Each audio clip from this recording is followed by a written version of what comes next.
y que empieza a presentar signos para compensar esa pérdida sanguínea. Entonces ya empieza a tener una vasoconstricción periférica intensa, y es aquel paciente que ya lo podemos encontrar agitado o estuporoso y también tiene signos de anuria.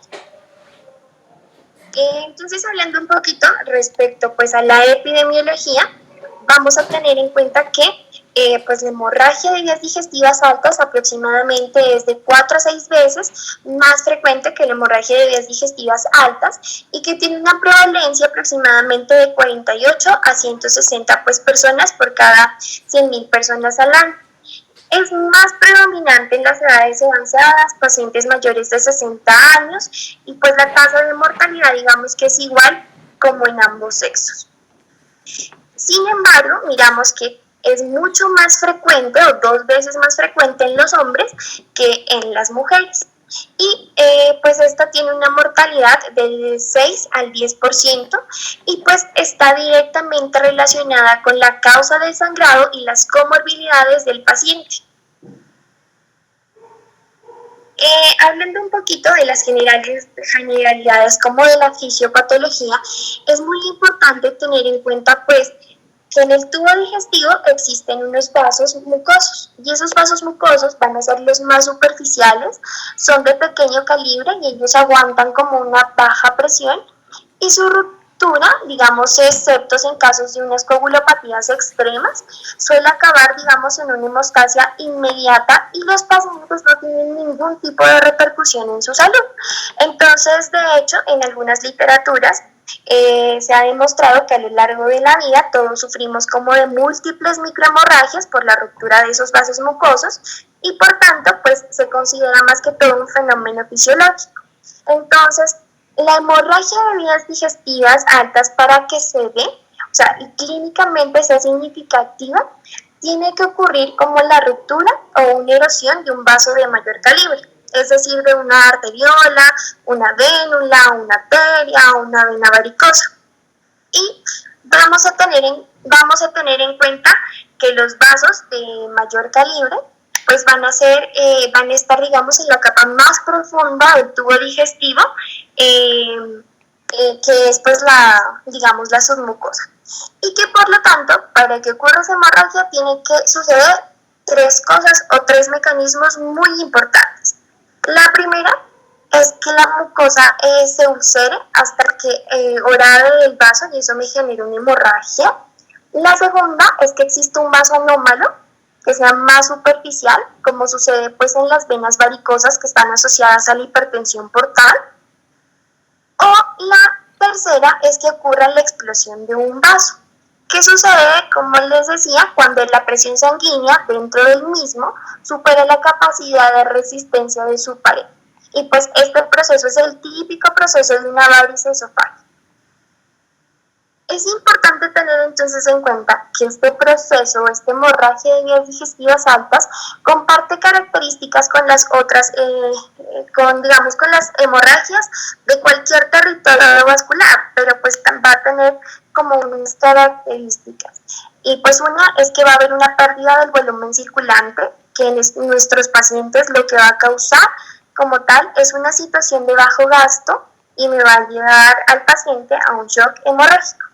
Y eso también me va a generar una hipoxemia tisular, que está asociada a la pérdida de capacidad del transporte de oxígeno, porque pues hay una pérdida a nivel de la hemoglobina.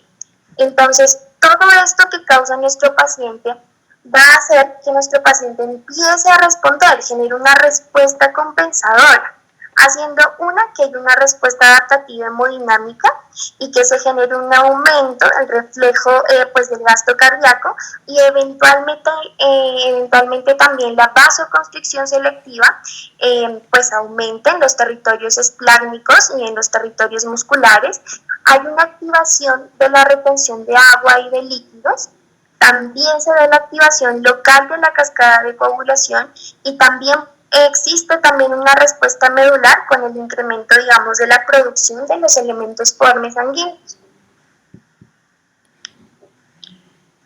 Entonces, la hemorragia de vías digestivas altas tiene una característica, y es que esa hemorragia va a estar causada por múltiples pues, etiologías, como lo podemos observar. Entonces, vamos a tener en cuenta que, como miramos ahí en esos cuadritos, la úlcera péptica, digámoslo así, es la principal causa de hemorragias de vías digestivas altas, entre un 31 a un 62%. Luego le siguen las lesiones erosivas.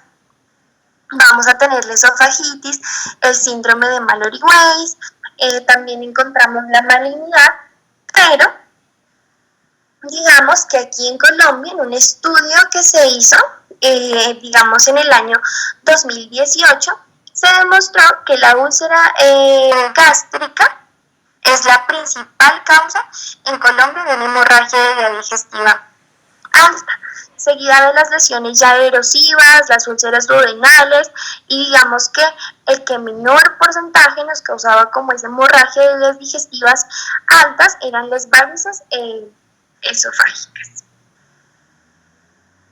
Entonces, como les decía, es muy importante pues tener en cuenta la etiología que es más causante de ellas, y ahí van a estar la úlcera péptica. La úlcera péptica constituye, como les digo, del 31 al 67% de los casos, siendo 2 veces más frecuente el sangrado por una úlcera duodenal que por una úlcera gástrica. Entonces, la magnitud del sangrado de esas úlceras se ha correlacionado una con el tamaño y la localización de la úlcera. Aproximadamente se dice que es un tamaño mayor de 2 centímetros y que principalmente van a estar localizadas en la cara posterior del bulbo duodenal, o sea, se va a afectar más la arteria gastroduodenal, y en la porción proximal de la curvatura menor gástrica, que se va a afectar pues más la arteria gástrica izquierda. Entonces ahí vamos a tener, digamos, como unos factores de riesgo. Y los factores de riesgo para que nosotros formemos como esa úlcera gástrica, los más importantes han sido Helicobacter pylori y también la administración de algunos antiinflamatorios no esteroideos o también los llamados AINES. Entonces, la Helicobacter pylori se caracteriza porque es una productora de ureasa que me va a generar una inflamación local y eso me va a aumentar la producción de ácido clorhídrico. Y los AINES se caracterizan porque me bloquean la acción de las prostaglandinas. ¿Qué es lo que causa esto?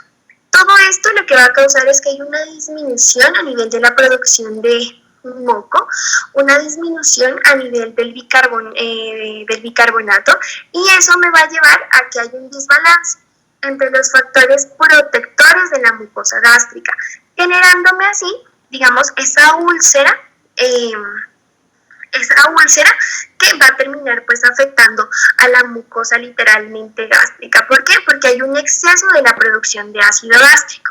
Estos pacientes por lo general se caracterizan porque tienen pues un dolor abdominal, y ese dolor abdominal va a estar asociado como a la alimentación. Entonces los pacientes sugieren que al comer el dolor se intensifica, que eso no se identifica pues que el paciente está como sufriendo de una úlcera gástrica, pero hay otros pacientes que nos van a sugerir que la sintomatología o el dolor va a mejorar, y son pacientes, digamos, que nos sugieren más un diagnóstico de una úlcera duodenal.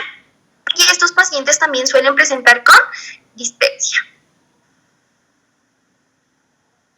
Entonces aquí es muy importante tener en cuenta, o sea, pues determinado que está la clasificación de Forrest. La clasificación de Forrest se caracteriza porque nos ayuda a mirar cuál es la severidad de sangrado, digamos, de una úlcera.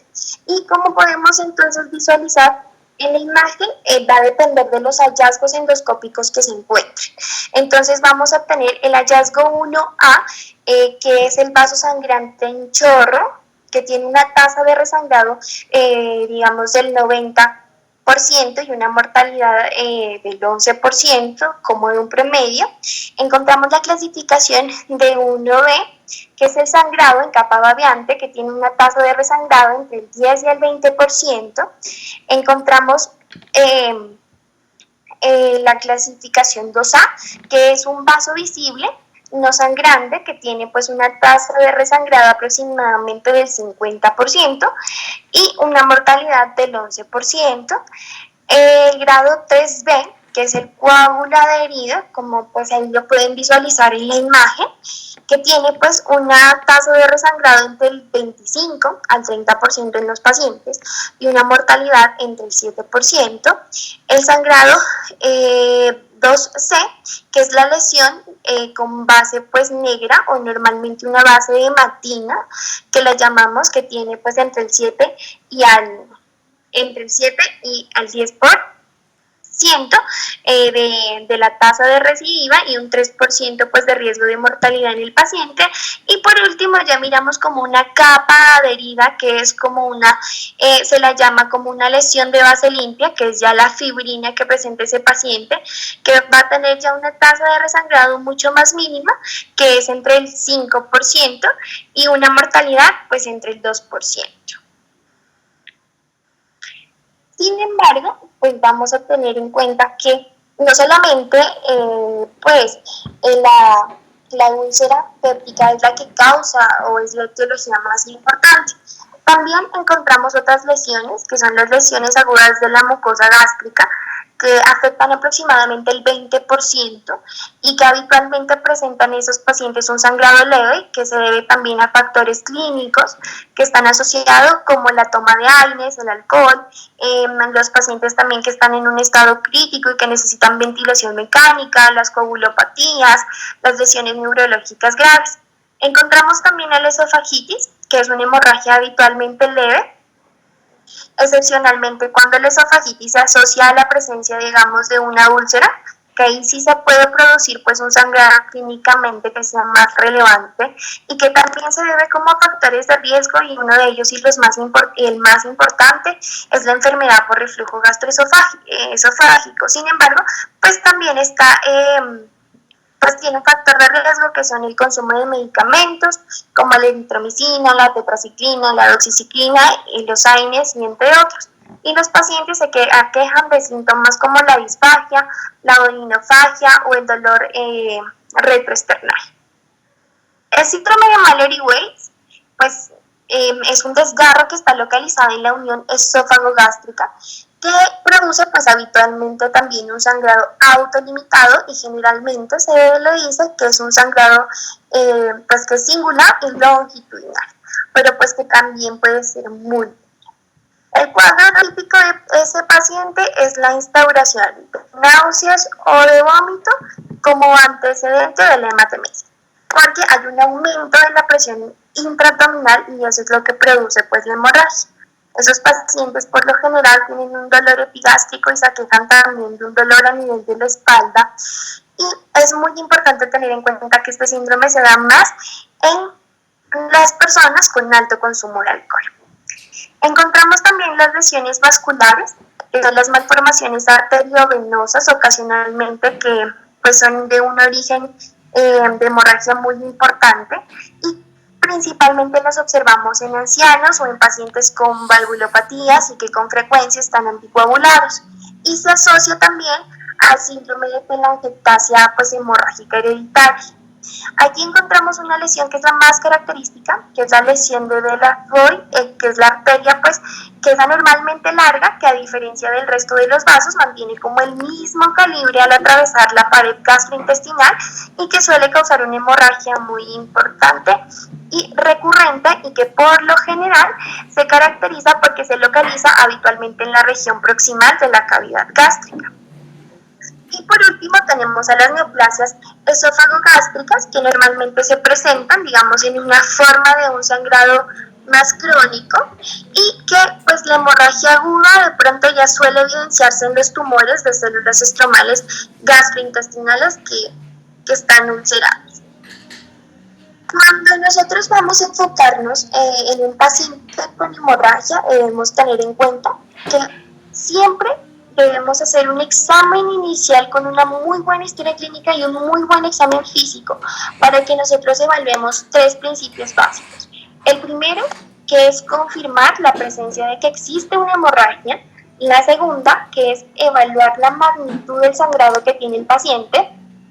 Y la tercera, que es comprobar si la hemorragia persiste activa en ese paciente, es decir, pues que si sigue sangrando.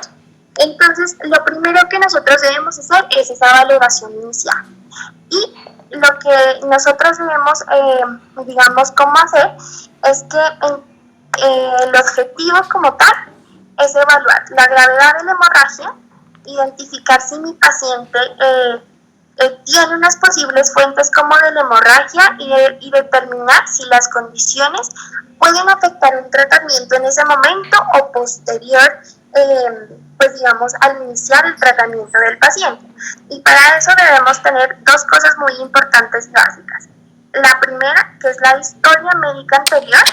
Se le debe preguntar al paciente si ha tenido pues episodios previos de una hemorragia de vías digestivas altas, ya que el 60% de estos pacientes con antecedentes de hemorragia digestiva alta están sangrando por la misma lesión. Además de eso, debemos revisar el historial médico para mirar, digamos, las comorbilidades que tenga nuestro paciente que puedan conducir a que ese sangrado gastrointestinal pueda influir en el tratamiento, como les decía. Entonces, en esos pacientes vamos a mirar si de pronto ha tenido varices esofágicas o gastropatías hipertensivas portales, con antecedentes también de enfermedad hepática o que hayan tenido mucho abuso de alcohol. Los pacientes que tengan una fístula aortoentérica, que son pacientes con antecedentes de un aneurisma aórtico abdominal o que tengan un injerto aórtico. Los pacientes que tengan una higiodisplasia, los pacientes también de una enfermedad ulcerosa péptica, en pacientes con antecedentes, digamos, de una infección por Helicobacter pylori, y el uso también de medicamentos antiinflamatorios no esteroideos o que también estén asociados, digamos, al tabaquismo. Si miramos también que el paciente tiene un antecedente de malignidad o también de úlceras marginales. Y la otra es la historia de la medicación. Aquí nos vamos a fijar si ese paciente ha tenido el uso de unos fármacos principales como la aspirina, los AINES o los inhibidores de la COX-2 porque me predisponen a la formación de unas úlceras pépticas. También pacientes que hayan consumido tetraciclina, doxiciclina, clindamicina, los bifosfonatos porque están asociados a la esofagitis. Pacientes también que estén con una antiagregación y también antiplaquetarios como el clopidogrel o los anticoagulantes. Pacientes también que hayan utilizado, digamos, los bloqueadores de canales de calcio y los antagonistas de aldosterona y también los inhibidores selectivos de la recaptación de serotonina que se han asociado como tal a lo que es la hemorragia gastrointestinal. Y tener algo en cuenta, y es algo muy muy importante, que tanto el bismuto y el hierro pueden alterar la presentación clínica de ese paciente y que mi paciente, por ese motivo, por ese consumo de medicamentos, puede tornar que las heces sean negras.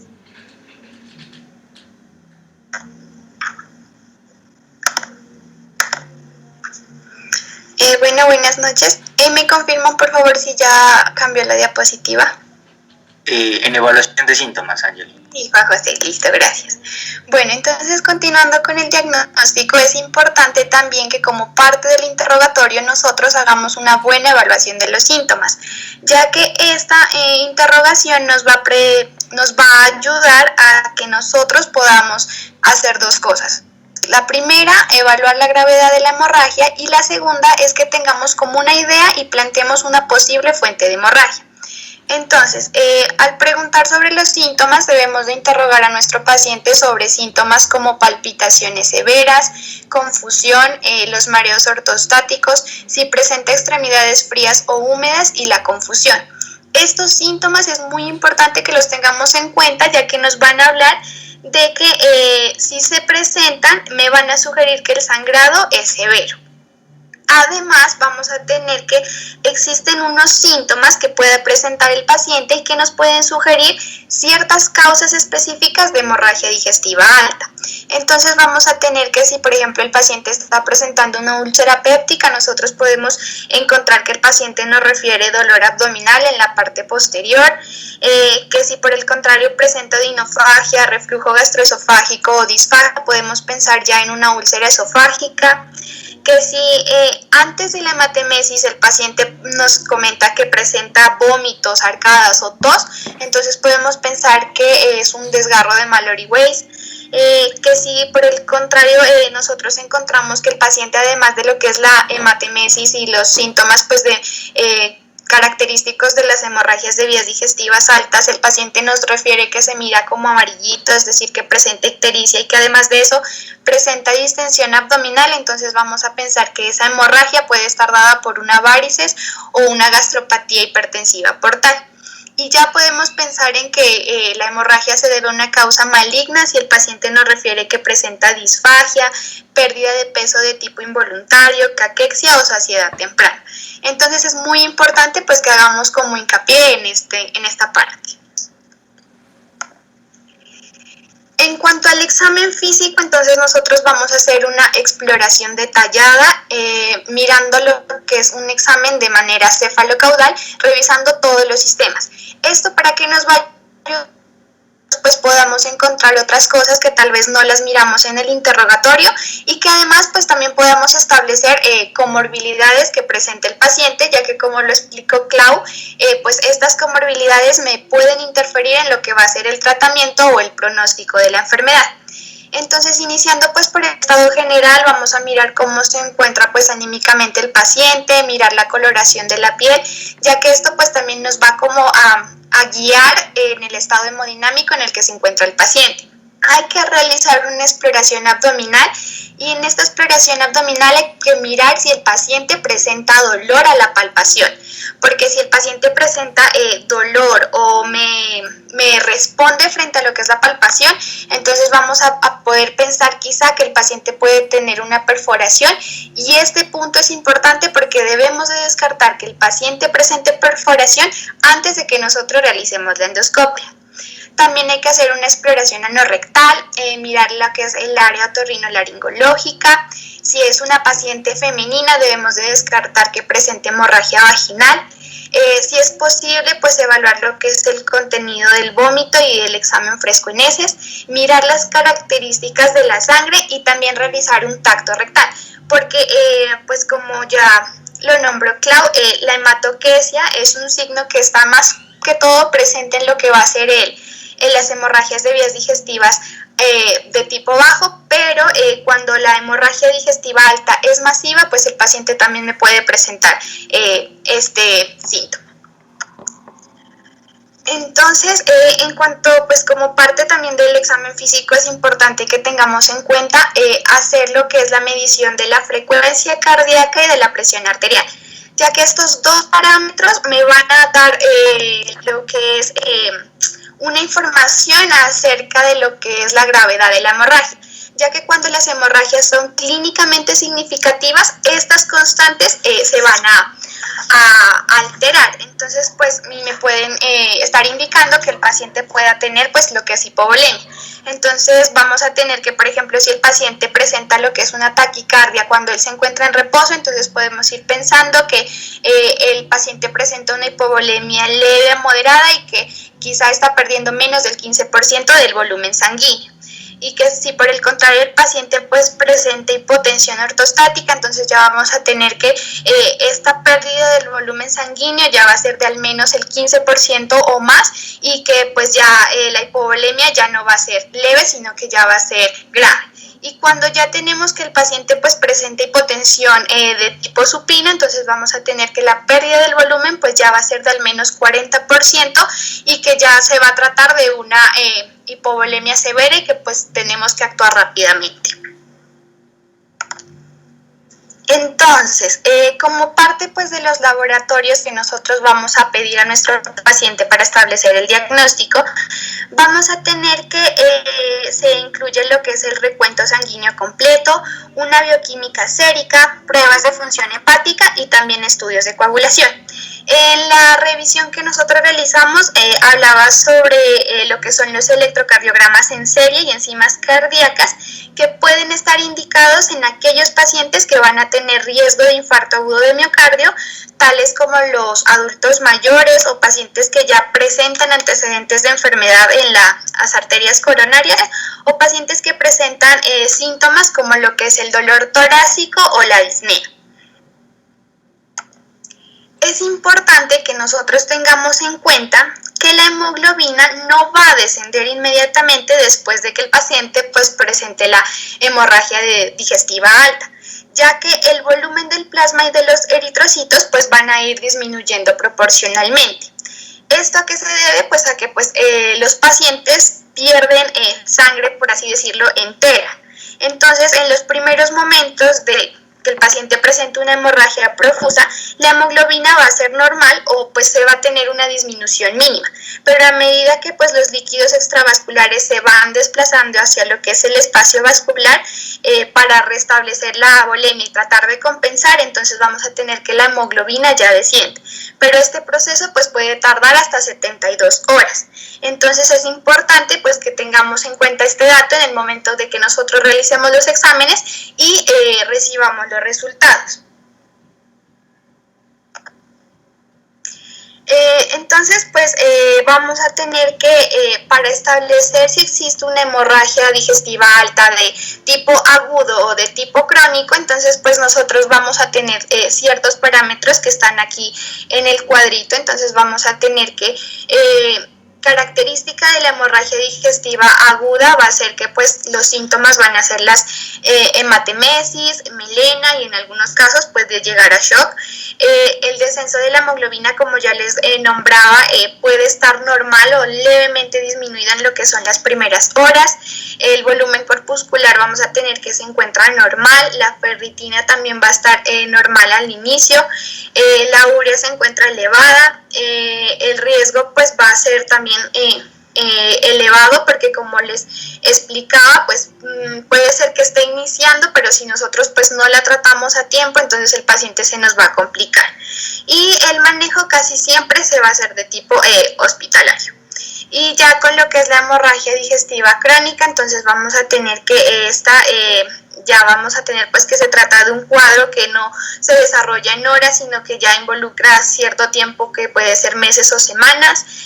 Ya la hemoglobina se va a encontrar pues lo que es baja, el volumen corpuscular también se encuentra bajo, ya la repercusión hemodinámica a veces no se presenta porque el paciente en todo ese tiempo el organismo ya se ha ido adaptando y está respondiendo, la ferritina también se encuentra baja.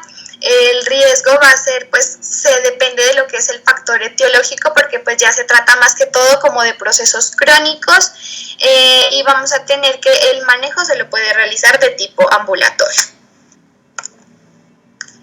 En cuanto a otras ayudas, entonces vamos a tener lo que es el lavado nasogástrico y aquí pues la pregunta es que si todos los pacientes con sospecha de hemorragia digestiva alta requieren la colocación de una sonda nasogástrica. Entonces, pues, según la revisión literaria, se tiene que esto es controvertido, ya que en parte porque los estudios pues no han demostrado un beneficio con respecto a los resultados clínicos frente a pacientes que se les ha realizado el lavado nasogástrico y frente a pacientes que no se les ha realizado. Y se ha planteado que este lavado se va a utilizar más que todo cuando no está claro si el paciente presenta un sangrado continuo y que por lo tanto podría beneficiarse de una endoscopia temprana, ya que se ha tenido que lo que es pues el lavado nasogástrico, según un estudio presente en la revisión, se aplicó a pacientes que presentaban hemorragias y a otro grupo no se le realizó. Y la única ventaja que se obtuvo fue que el lavado nasogástrico permitía que la endoscopía se realice de una manera temprana, pero no hubo cambios en cuanto a lo que fuera la respuesta al tratamiento, estancia hospitalaria o mortalidad. Entonces, pues se tiene que, pues en esos casos el lavado nasogástrico es útil, ya que pues nos va a permitir eliminar como partículas, sangre fresca y también coágulos del estómago que me van a permitir pues la facilitación en la endoscopía. Dentro del apartado de exploraciones diagnósticas también se encuentra la endoscopía, que se tiene que ser a la técnica que va a proporcionar la mayor y mejor rentabilidad diagnóstica. Se ha visto que en más del 95% de los casos se puede establecer el origen de la hemorragia a través de esta exploración diagnóstica y me va a facilitar varias posibilidades diagnósticas. Esta es preferentemente que se realiza en las primeras 12 a 24 horas, siempre y cuando pues, el paciente se encuentre estable hemodinámicamente y no haya contraindicaciones para la realización. Y para los pacientes que tienen pues lo que es la sospecha de hemorragias por varices, es mejor que realicemos la endoscopía dentro de las 12 horas posteriores a la presentación. Y también importante pues tener en cuenta que como todo procedimiento va a tener unas contraindicaciones que debemos de tenerlas en cuenta en el momento de realizar el procedimiento a nuestro paciente. Entonces, en cuanto a las contraindicaciones absolutas, vamos a tener que está lo que es el colapso o inestabilidad cardiopulmonar, si el paciente presenta una hemorragia masiva, porque lo primero que tenemos que hacer es estabilizar hemodinámicamente a nuestro paciente y luego ya realizarle el procedimiento, que presente la perforación, que tenga un traumatismo a nivel de lo que es la columna cervical o que se encuentre pues preparado inadecuadamente. Y ya como contraindicaciones relativas vamos a tener que si presenta antecedentes de cirugía digestiva previa o comorbilidades tales como coagulopatía o trombocitopenia que se deben de pues, corregir antes de practicar estos procedimientos, pero igual no puede ser un impedimento para que nosotros la hagamos. Si no se establece un diagnóstico, entonces vamos a tener que existen otras técnicas diagnósticas. Entonces vamos a tener, una de ellas es la arteriografía selectiva y la gammagrafía con pernetato de tecnecio, que la vamos a utilizar cuando el paciente presenta, pues no se ha establecido el diagnóstico y además de eso presenta una hemorragia grave. Si ya presenta lo que es una hemorragia activa de tipo intermitente, entonces podemos hacer lo que es la arteriografía con hematíes marcados con pernetato de tecnecio, o si ya presenta pues una hemorragia de bajo flujo, la estamos sospechando, podemos realizar lo que es la arteriografía con sulfuro coloidal, pero pues son técnicas que aún no se encuentran muy desarrolladas aquí en Colombia. Y si ya pues con ello no se alcanza a determinar el lugar del sangrado, entonces ya podemos o se puede recurrir a lo que es la laparotomía con o sin enteroscopía dirigida, que esta pues ya va a ser la última exploración para detectar lo que es el origen de la hemorragia. Entonces vamos a tener que va a ser posible utilizar ciertos instrumentos que me van a permitir cuantificar el riesgo y determinar pues a los pacientes, y esto nos va a poder mirar que si podemos tratar a nuestro paciente de forma ambulatoria o es necesario que lo dejemos en hospitalizado. Entonces aquí vamos a tener dos escalas que va a ser lo que es el puntaje de Rockall y el puntaje de Blatchford. Vamos a tener que la de Rockall, entonces vamos a tener que se va a basar en ciertos criterios como son la edad, la presencia de shock, comorbilidades, el diagnóstico y los estigmas endoscópicos que ya haya dejado una hemorragia reciente. Vamos a tener entonces que en cuanto a la puntuación de Blatchford, vamos a tener que también es conocida como Glasgow-Blatchford. A diferencia de la anterior, de la de Rockall, vamos a tener que esta no tiene en cuenta los datos endoscópicos y que por ende pues la podemos utilizar cuando el paciente se va a presentar por primera vez y que todavía pues no se le haya realizado este procedimiento. Vamos a tener que el International Consensus Group sugiere utilizar una puntuación de Glasgow-Blatchford de menor o igual a 1 para identificar a los pacientes que van a tener un riesgo muy bajo de resangrado o mortalidad dentro del estrato más bajo de ellos. Entonces, pues estas escalas nos van a permitir pues mirar y clasificar a nuestros pacientes. Entonces, la pregunta es, ¿a qué pacientes pues vamos a dejar hospitalizados y a qué pacientes vamos a poder manejar de manera ambulatoria? Entonces, como regla general, pues vamos a tener que a todos los pacientes que se les presentan estabilidad hemodinámica y que además de eso se les realiza la endoscopía y se les encuentra la fuente probable de hemorragia de vía digestiva alta y que no está asociado con un alto riesgo de resangrado, entonces podemos dar de alta y hacer el manejo ambulatorio. Pero si ya el paciente pues presenta inestabilidad hemodinámica, sangrado activo que se manifiesta por lo que es hematemesis, sangre roja brillante por sonda nasogástrica o lo que es la hematoquesia, entonces estos pacientes sí deben de ser ingresados en una unidad de cuidados intensivos para que se le realice lo que es la reanimación y se haga una observación cercana con lo que es monitorización automática, evaluando lo que son la presión arterial, haciendo también monitorización electrocardiográfica y teniendo también lo que es en cuenta la pulsioximetría. Y las fuentes de hemorragia pues que me van a generar alto riesgo, entonces va a ser la hemorragia por varices, hemorragia de una lesión de diélafo y lo que es la hemorragia ulcerosa con estigmas de alto riesgo pues vistos en la escala de Forrest. Entonces estos pacientes, como son fuentes de hemorragia de alto riesgo, pues los debemos de hospitalizar. Entonces, en cuanto al manejo, vamos a tener que, se plantean 4 puntos, que va a ser la primera, es que identifiquemos los pacientes que van a estar hemodinámicamente inestables. La segunda es que apliquemos unas medidas generales, que si es necesario hagamos reanimación con líquidos, transfusión y finalmente pues medicamentos que me van a ayudar a controlar lo que va a ser la hemorragia. Entonces, iniciando, vamos a tener que existen unas medidas o soporte general en las cuales se plantea pues que los pacientes deben recibir lo que es oxígeno suplementario mediante una cánula nasal y no se debe de recibir nada por boca. Además de eso, pues se le debe de insertar 2 catéteres intravenosos periféricos de gran calibre, por lo general calibre 18 o más. Y si no es posible hacer esto, entonces vamos a seguir con lo que es el catéter venoso central. Para los pacientes que son hemodinámicamente inestables, entonces debemos de colocar 2 catéteres intravenosos de calibre 16 o un cordón central de un solo lumen que sea de gran calibre, porque estos pacientes pues van a requerir lo que es la transfusión. Y se habla también de lo que es una intubación endotraqueal electiva en pacientes que presentan hematemesis en curso o que tienen un estado respiratorio o mental alterado, ya que en ellos me va a facilitar lo que es la realización de endoscopía y además me disminuye el riesgo de que estos pacientes pues presenten aspiración.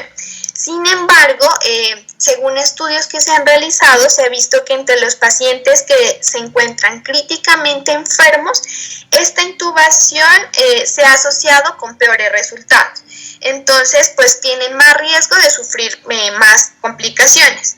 Entonces, por eso, pues debemos de considerar la realización de este.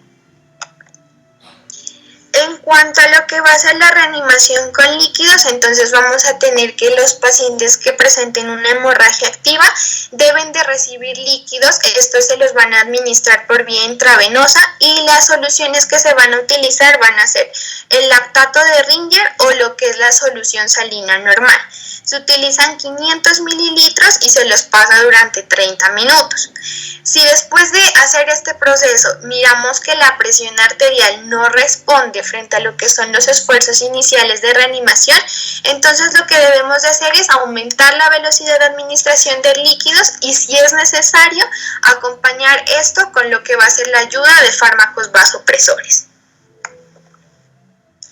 En cuanto a la transfusión, entonces vamos a tener que los pacientes que van a presentar hemorragia activa e hipovolemia pueden requerir de una transfusión de glóbulos rojos a pesar de que tengan una hemoglobina aparentemente normal. En particular, pues si el paciente va a presentarse hemodinámicamente inestable a pesar de que ya hayamos hecho pues una adecuada reanimación con líquidos. Entonces, en estos casos debemos de recurrir a lo que va a ser la transfusión. Entonces, si tenemos pacientes que presentan hemorragia activa, que se estabilizan hemodinámicamente con la reanimación con líquidos, la literatura hablaba de que estos pacientes sí es necesario que reciban una transfusión de sangre siempre y cuando si la hemoglobina se presenta menor de 9 y si tienen alto riesgo de resultados cardiovasculares adversos. Y si por el contrario son de bajo riesgo y presentan una hemoglobina menor de 8, entonces también es necesario que se realice una transfusión. Sin embargo, pues es importante que tengamos en cuenta que no debemos de hacer una transfusión excesiva en pacientes que presenten sospecha de sangrado por varices, y en estos pacientes pues vamos a tener que únicamente vamos a realizar transfusión si la hemoglobina va a ser menor de 7 gramos sobre decilitro, ya que pues si lo hacemos sin tener en cuenta estos valores podemos hacer que la transfusión precipite lo que va a ser el empeoramiento del sangrado. En pacientes que presenten también hemorragia por varices a una hemoglobina mayor de 10, pues no debemos de hacer transfusión. Y hablaba sobre lo que es la transfusión de plaquetas. Esta la vamos a realizar siempre y cuando cuando el paciente presente un recuento de plaquetas menor de 50.000, entonces va a ser necesario que hagamos una transfusión de plaquetas. Y hablaba sobre lo que es el concentrado de complejo de protombina, que lo vamos a utilizar cuando el INR va a ser mayor de 2, ya que si el INR es mayor de 2, pues no nos va a permitir que nosotros podamos realizar una endoscopía. Entonces lo que vamos a hacer es tratar de hacer que este INR sea menor de 2.5 para que podamos realizar la endoscopía. Además, tenemos lo que es el plasma, que este se lo va a utilizar en pacientes que presenten coagulopatía o después de que hayamos hecho una transfusión de 4 unidades de glóbulos rojos.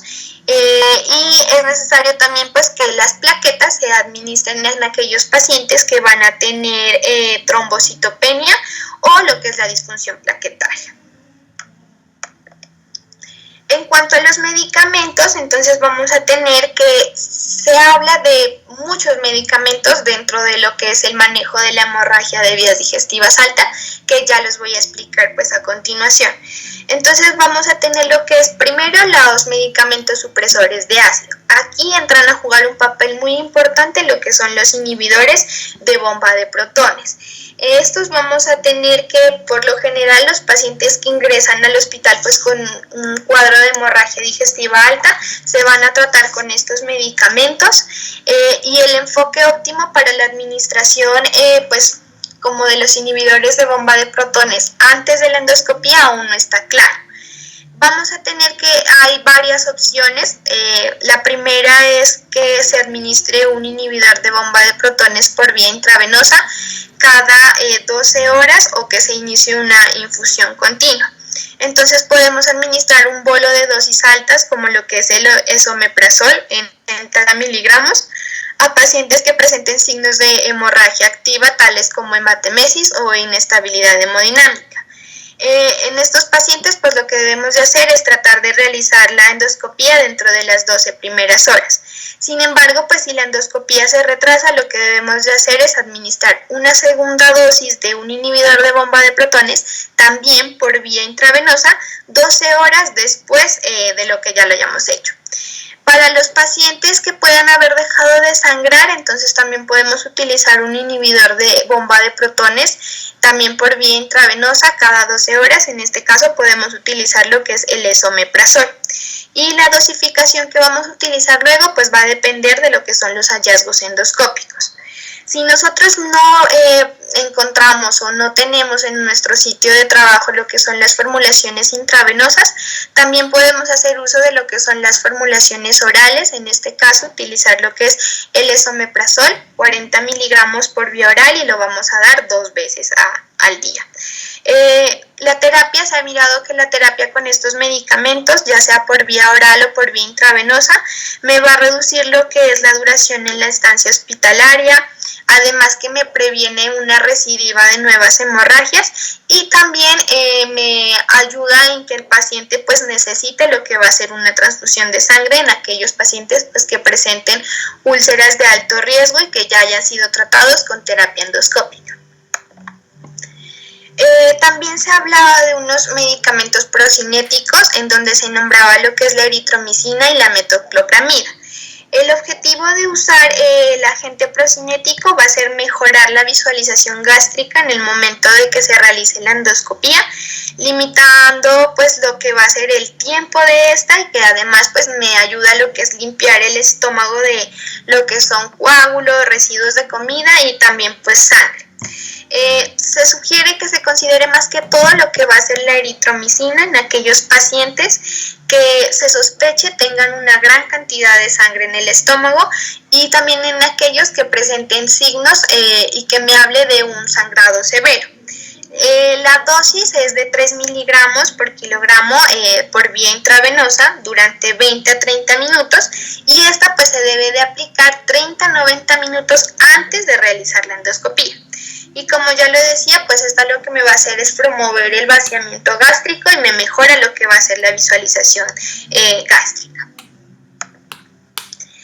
Hablaba también de unos medicamentos vasoactivos en donde está lo que es la somatostatina, un análogo que es el octiotride y la terlipresina, que son utilizados en lo que son el sangrado por varices y también pues me van a ayudar a reducir lo que son el riesgo de desangrado en lo que son en etiologías no variciales.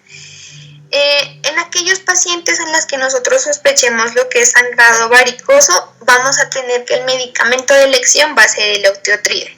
Y este lo vamos a administrar a través de un bolo de 50 microgramos, seguidos de lo que va a ser una infusión continua a una velocidad de 50 por hora. Este medicamento no se va a utilizar o no se recomienda que lo utilicemos para uso rutinario en aquellos pacientes que presenten hemorragia de vía digestiva alta aguda de tipo no varicial. Pero podemos tener que este medicamento nos ayude como coadyuvante en algunos casos. Y más que todo, pues vamos a tener que, va a ser recomendable utilizarlo en aquellos casos en los que no se puede realizar una endoscopía de tipo temprana o antes de que pues podamos estabilizar al paciente, antes de que tengamos una terapia ya pues definitiva. Y ya pues con lo que son se hablaba también de unos antibióticos y estos antibióticos se los nombraban a aquellos pacientes que van a presentar cirrosis y un cuadro de hemorragia digestiva alta asociada a esta enfermedad, ya que se ha tenido que infecciones bacterianas están presentes casi en el 20% de los pacientes que van a presentar cirrosis y que además se hospitalizan con una hemorragia gastrointestinal. Y de estos pacientes el 50% pues desarrolla una infección mientras está hospitalizado, por lo que pues ellos van a presentar una tasa mayor de mortalidad en comparación pues a los otros pacientes. Entonces vamos a tener que estos antibióticos también me pueden reducir lo que va a ser pues el riesgo de hemorragia recurrente en aquellos pacientes que ya han sangrado pues por varices esofágicas. Y ya pues finalmente entonces habla también de lo que son el ácido tranexámico y agentes anticoagulantes y antiplaquetarios. En cuanto al ácido tranexámico, pues como sabemos es un agente antifibrinolítico que sí se ha estudiado en pacientes que presenten cuadro de hemorragia digestiva alta, pero se ha mirado que no parece ser beneficioso. Entonces, en cuanto a lo que es, pues, según un metaanálisis en el que se incluyó 8 ensayos aleatorios en los que se aplicó pues ácido tranexámico, se miró que tenía un beneficio con respecto a lo que es la mortalidad, pero no había ningún beneficio con respecto a lo que fuera la cirugía, necesidad de transfusión o con respecto pues a hemorragia y recidiva. Entonces pues es un medicamento que no se recomienda mucho su uso. Y ya en cuanto a lo que son los anticoagulantes y antiplaquetarios, entonces vamos a tener que estos más que todo juegan un papel importante en aquellos pacientes que los necesitan y que muchas veces pues se retrasa el proceso de endoscopía por estos medicamentos. Entonces lo que debe de hacer es que se los debe de mantener en pacientes que presenten hemorragia de digestiva alta. Sin embargo, pues tenemos que tener en cuenta lo que va a ser el riesgo de revertir la anticoagulación y tener en cuenta también pues que si hay riesgo no de que el paciente presente la hemorragia continua sin reversión y que pues por lo tanto debemos ser cuidadosos en el momento de mirar si suspendemos o no la medicación con estos medicamentos, y la decisión pues debe de depender de cada paciente y de la necesidad de cada paciente. Bueno, aquí está pues las guías de las que nosotros nos guiamos para poder hacer la revisión de este tema. Y eso sería todo. Muchas gracias. Muchas gracias, Claudia y Angeli. Bueno, a continuación le vamos a dar la palabra a la doctora para que por favor, le damos la bienvenida inicialmente a la doctora y le damos la palabra a ella. Sí, buenas noches. La verdad es que estoy realmente muy complacida por acompañarlos el día de hoy. Cuando me hicieron el ofrecimiento para participar con ustedes bajo calidad de tutoría, la verdad es que me llamó mucho la atención. Me agrada muchísimo que ustedes tengan para por su cuenta dar como un apoyo a la parte del conocimiento académico que ustedes alternativamente puedan adquirir por fuera del ámbito académico universitario. Pues esto de todas maneras son espacios académicos muy buenos, muy provechosos. Yo la verdad los invito a que sigan participando, además que la calidad de las exposiciones es muy bueno, es espectacular, se preparan muchísimo, tienen el tiempo suficiente para hacerlo y la verdad es que se nota la calidad en la manera como presentan sus diapositivas, son muy buenas, muy agradables al ojo del observador. Todo el tiempo están bajo la atención de quienes escuchamos, así que mis más sinceras felicitaciones.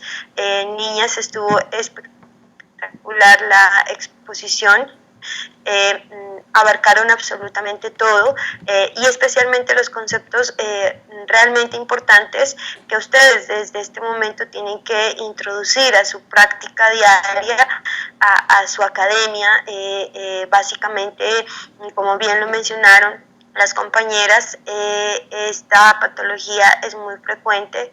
De hecho, es dentro de las causas y los motivos de consulta en los servicios de urgencias y como causas de internación muy preponderante, de manera tal que poder identificarla no solamente por la frecuencia, sino también por la gravedad implícita del cuadro, en la mayoría de las ocasiones es fundamental, y que ustedes sepan manejarlas desde el primer contacto con el paciente.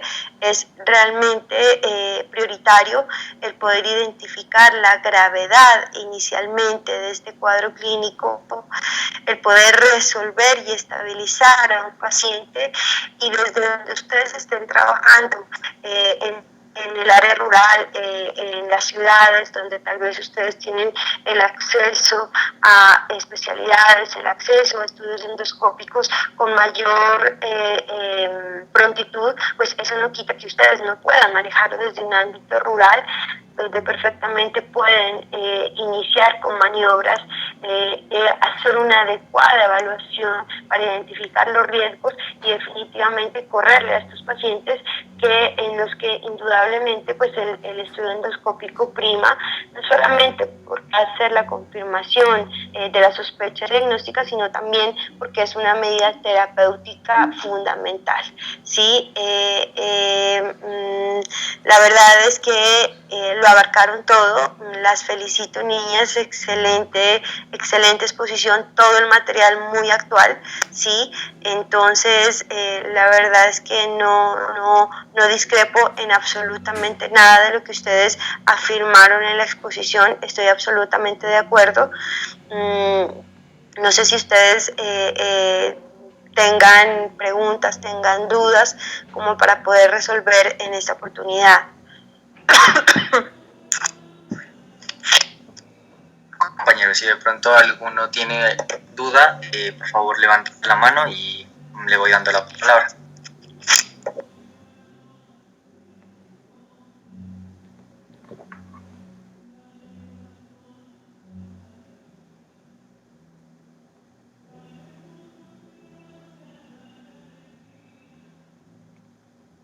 Están tímidos. No, yo lo que les cuento y siempre les digo, no teman preguntar, no hay pregunta mala en lo absoluto. Es mejor, de hecho, poder hacerlo y poder abrirse y poder como plantear las dudas que se tengan. Es un tema muy interesante este. La verdad es que si no las tienen, pues está bien, pues la exposición estuvo muy clara. Sí, a mis estudiantes siempre les digo que se organicen en su cabeza ante cualquier patología, ante cualquier enfermedad, organícense, ¿sí? Mentalmente, qué es lo primero que ustedes tienen que hacer para hacerse un planteo diagnóstico. ¿Ya? Para que con una signosintomatología que presente su paciente, ustedes puedan desarrollar un proceso mental que los conduzca a plantearse en diagnósticos, y una vez ustedes consideren esos posibles diagnósticos, ustedes se organicen mentalmente para qué preguntar, cómo deben enfocar su interrogatorio, cuál debe ser la calidad de esa historia clínica, qué debe incluir para que ustedes finalmente confirmen con estudios o con exploraciones complementarias, con ayudas diagnósticas, esa sospecha, y una vez así puedan implementar un tratamiento. ¿De acuerdo? El interrogatorio, el elaborar una adecuada historia clínica es fundamental en todo proceso diagnóstico. ¿Sí? Ustedes en este caso indudablemente van a tener pacientes que les cuentan la historia, y es claro, el episodio de sangrado digestivo alto o bajo, porque se los va a describir. Otras veces los pacientes no llegan tan fácilmente y no le describen a ustedes tuve deposiciones oscuras, o muchas veces presentaron ese síntoma, ese signo, pero no fue en ese momento, sino que previamente, y resulta que el paciente lo que les llega es con un compromiso hemodinámico importante, en el cual incluso va a ser difícil establecer un interrogatorio en ese momento con el mismo paciente, sino que también tienen que tener contacto con la familia o los acompañantes. Entonces, cuando un paciente es explorable, es interrogable, hay que aprovechar esa circunstancia y sacarle jugo a toda la información que les pueda ofrecer. Obviamente todo va a depender de la condición clínica en la cual el paciente llegue. Si el enfermo está inestable, con los signos que claramente ustedes identificaron en la exposición que están perfectos, la taquicardia, el ortostatismo, nunca se olviden por favor de evaluar esa prueba de hipotensión ortostática. No esperen que el paciente esté hipotenso, ¿sí? O que presente una taquicardia marcada para definir cierta inestabilidad. Evalúen todos los posibles componentes hemodinámicos que puedan presentarse en este tipo de pacientes, y según eso definan y corran y evalúen si es un paciente que definitivamente tiene que remitirse a una institución que cuente con una atención especializada o con un recurso endoscópico, un servicio de gastroenterología para hacer ese procedimiento, o simplemente con calma, con tranquilidad, ¿sí? ustedes definan en su proceso mental qué es lo que se debe hacer, ¿sí? Siempre busquen la estabilización hemodinámica, si no, no es, ya, correr la endoscopia, no tengo endoscopia, ¿dónde lo mando? No, espere un poquito, tranquilícese, piense bien, estabilícelo, ¿sí? Conforme lo comentaron las niñas, una buena hidratación, una buena resucitación con soluciones cristaloides, solución salina o lactato de Ringer o solución Harman, como le quieran mencionar, va a ser fundamental. ¿De acuerdo? Entonces, una vez estabilizado este paciente, ustedes ya pueden proceder a el estudio endoscópico cuando sea pertinente, lo más precoz que la clínica del paciente les permita. Muchas veces nosotros no utilizamos las puntuaciones de riesgo, estamos muy acostumbradas a otro tipo de puntuaciones, ¿sí? Por ejemplo, en el tromboembolismo pulmonar, ¿sí? La escala de Wells, ¿sí? O la escala o la valoración de Grace-Timi en los síndromes coronarios agudos, pero en esto no estamos acostumbrados a utilizar estas escalas pronósticas que son de mucha utilidad, que las guías de hecho les recomiendan. Entonces los invito también que ustedes apliquen estas escalas pronósticas, estas escalas de severidad, escalas de riesgo, que las interioricen en su conocimiento y puedan llevarlas a cabo en su práctica clínica. Ahora, como estudiantes, muchos de ustedes están a punto de ya egresar y salir a una práctica habitual donde ustedes tienen que enfrentarse a estas circunstancias, pero aún así ahora en su academia acostúmbrense, interiorícenlas, aplíquenlas a todo paciente, que en la medida que uno hace y hace la práctica, evidentemente después le va a quedar más sencillo. Y ahora pues uno tiene acceso a los smartphones, al internet, a todo y a los calculators, entonces para uno es mucho más fácil.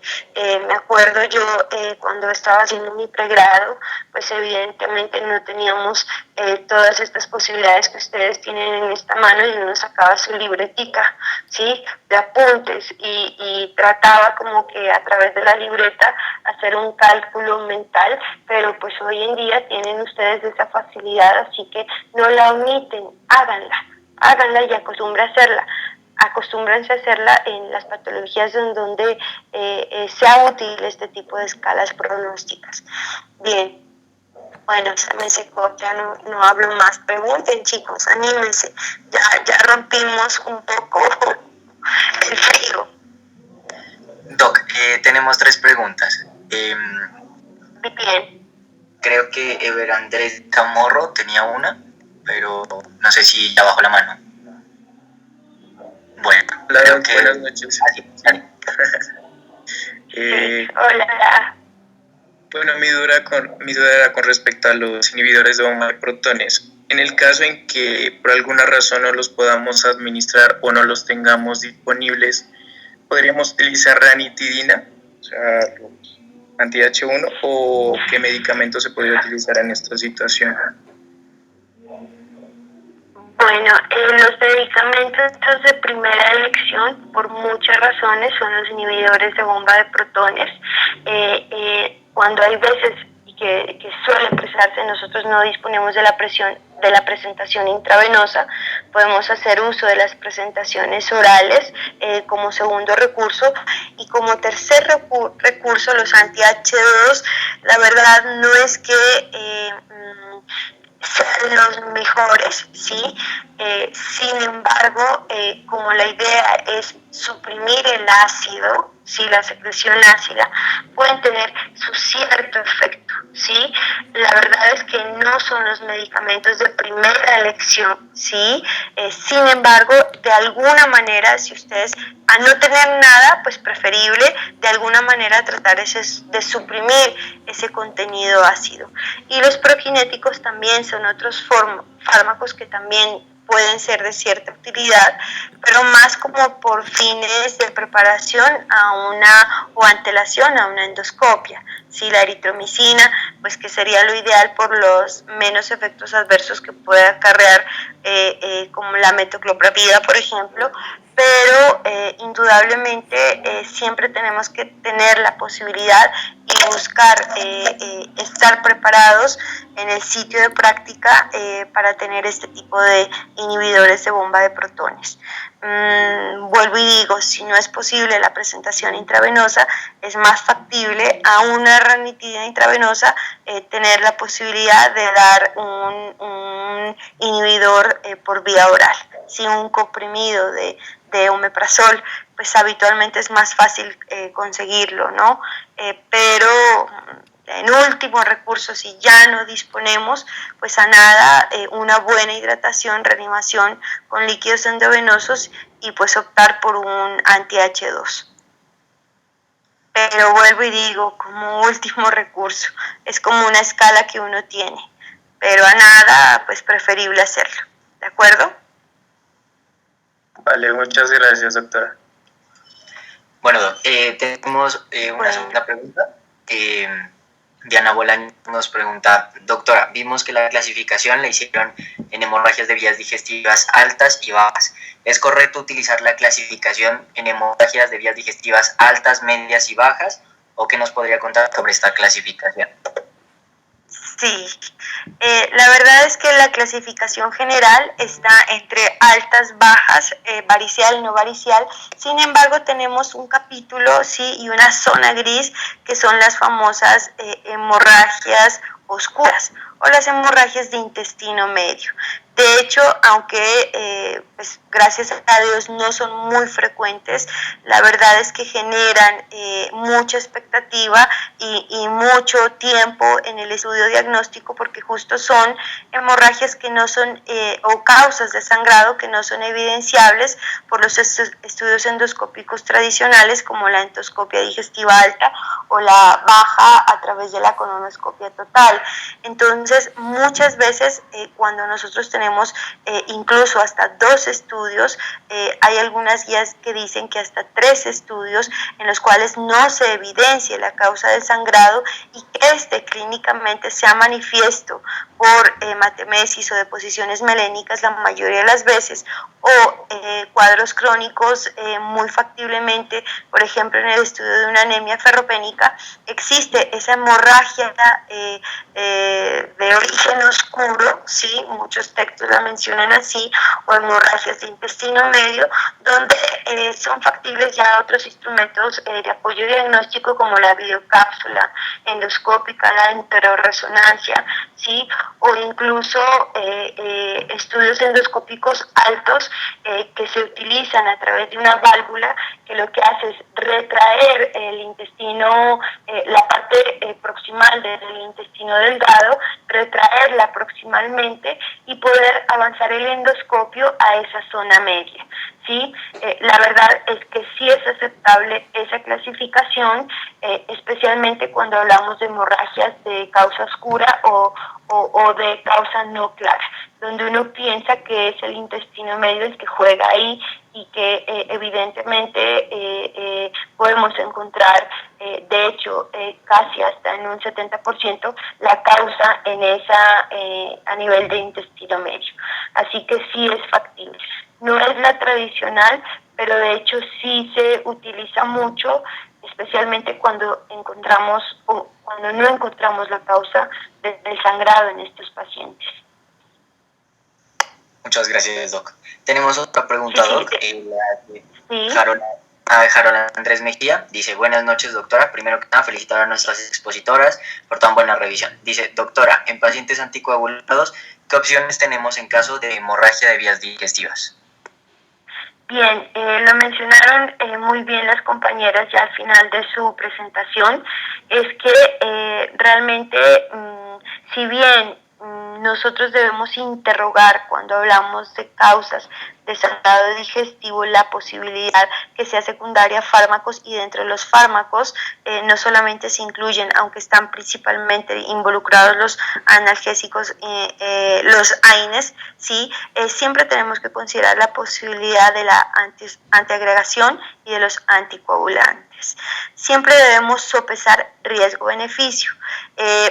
Debemos identificar cuál es la causa del tratamiento anticoagulante en estos pacientes, y si no hay una sobreanticoagulación, ¿sí? Porque podemos tener casos de warfarina, que es muchas veces dentro de los efectos o las razones para utilizar los anticoagulantes directos, que hoy en día están muy en boga. De hecho, han aumentado las indicaciones para el uso de estos anticoagulantes, pero si no es una sobreanticoagulación, ¿sí? Nosotros podemos, y obviamente está implicada otros factores u otras causas, como evidente en la etiología del sangrado, pues nosotros podemos sopesar ese riesgo-beneficio y no suspenderlos. Cuando definitivamente la causa del sangrado es la sobreanticoagulación, un accidente de este tratamiento, pues debemos suspenderlos hasta estabilizar el paciente, ¿sí? Hasta lograr un tratamiento por vía endoscópica o por otro medio, si esta no es factible, y una vez estabilizado el paciente, por ejemplo, las úlceras duodenales, cuando estas evolucionan hacia una FORRES-3, donde la probabilidad de resangrado es menor, nosotros podemos reanudar. La verdad es que siempre sopesamos riesgo-beneficio. La probabilidad de un episodio trombótico secundario a la suspensión de los anticoagulantes también está bajo la mesa, ¿sí? Entonces, siempre debemos considerar cuál es la causa de la anticoagulación, si la podemos suspender, si el riesgo supera el beneficio de este anticoagulante, y en tal caso la suspendemos, estabilizamos, nos cercioramos de que la probabilidad de resangrado sea mínima, obteniendo una probabilidad de tratamiento lo más favorable posible para poder reanudar el anticoagulante. Pero pues indudablemente, por más de que esté supremamente indicado, si el paciente está choqueándose, debemos suspenderlo, ¿sí? O sea, riesgo-beneficio. Muchas gracias, Doc. Santiago Martínez también tiene una pregunta. Dale, Santi. Buenas noches, Doc. Primero que todo, agradecerle por la exposición, y a Claudia también y a Angeli también. Doc, la pregunta es la siguiente. En muchas de las rotaciones que hemos tenido, principalmente en el servicio de medicina interna, cuando llegan pacientes con hemorragias de vías digestivas, por así decirlo, algunos difieren en que a la mayoría hay que tomarle la endoscopia, otros se van más por la parte de evaluar la escala de Glasgow-Blatchford.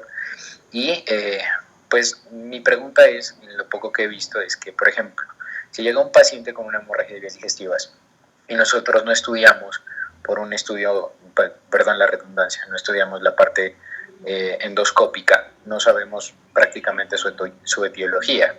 Puede ser que sea una úlcera por Helicobacter pylori y nosotros simplemente tratamos pues como la hemorragia de una manera sintomática y no podemos enfocarnos de una manera curativa. Es más, podemos pasar incluso cambios en la mucosa gástrica que puedan estar correspondiendo a neoplasias y tantas cosas. ¿Qué tan bueno es tomar una endoscopia en los pacientes que llegan de inicio por hemorragia de vías digestivas? Altas más que todo. Bien, el estudio endoscópico no solamente tiene fines diagnósticos, sino terapéuticos, como tú lo has mencionado. Lo que nosotros buscamos, primero que todo, es estabilizar al paciente y mirar el momento más oportuno para hacerle el estudio endoscópico. Dependiendo de la severidad de la clínica, ¿sí? Y en qué momento nosotros logramos estabilizar al paciente, nosotros definimos una endoscopia precoz o una endoscopia diferida. Precoz en las primeras 12 horas, diferida hasta las 24 horas, y cuando tenemos pacientes en los cuales no consultan en ese momento por un sangrado activo, sino que lo tuvieron hace algunos días y hay un reflejo, si bien no hay una repercusión hematimétrica o hemodinámica en ese momento, existe esa posibilidad, es cuando nosotros ahí diferimos más el estudio endoscópico y este puede ser ambulatorio. La verdad es que la endoscopia tiene que realizarse, lo que nosotros evaluamos es el momento más oportuno en el cual esta endoscopia deba realizarse. ¿De acuerdo?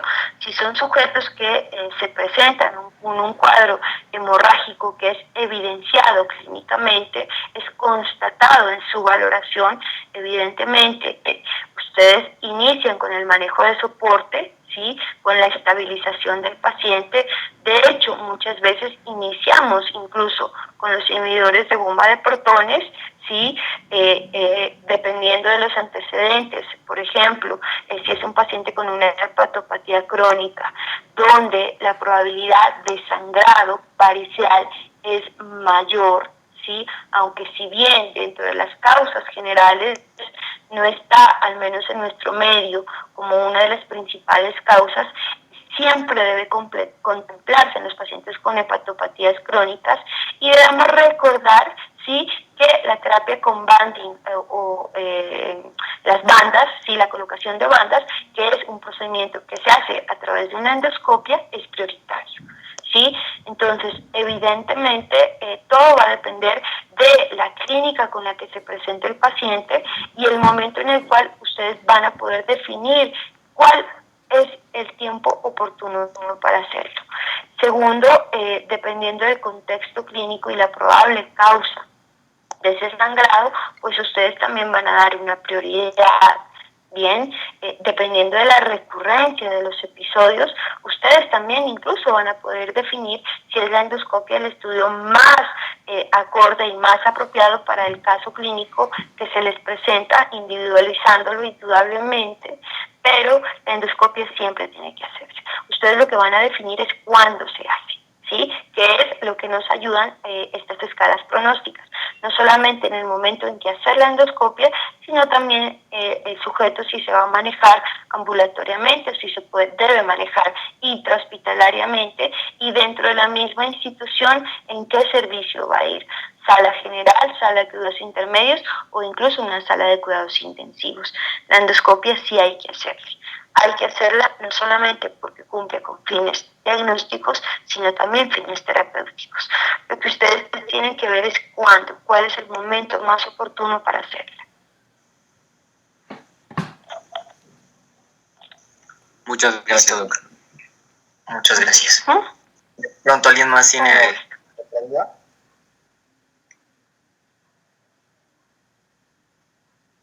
Creo que ya no hay dudas, doc. Muchas gracias, doc, por su compañía el día de hoy. De verdad le agradecemos por formar parte de este grupo y por su entrega en esta exposición. Le agradecemos mucho, doctora Silvia, y muchas gracias a los demás por la asistencia el día de hoy. No, con el mayor de los gustos. Me encanta participar y poderles colaborar en lo que mayormente pueda hacerlo, lo haré, la verdad, gustosa. Y nuevamente felicitaciones, niñas, muy buena exposición. Y a todos ustedes, y los invito a que no dejen de participar, que siempre se mantengan motivados, siempre estudiando, siempre investigando, siempre buscando alternativas. Y esta iniciativa, la verdad es que es muy linda, los felicito realmente. Y me encanta hacer parte de este grupo. Muchas gracias, Doc. Gracias, Clau y Angeli, también por la exposición y muchas gracias a todos los asistentes el día de hoy. Los esperamos en una próxima. Que tengan una buena noche. Gracias.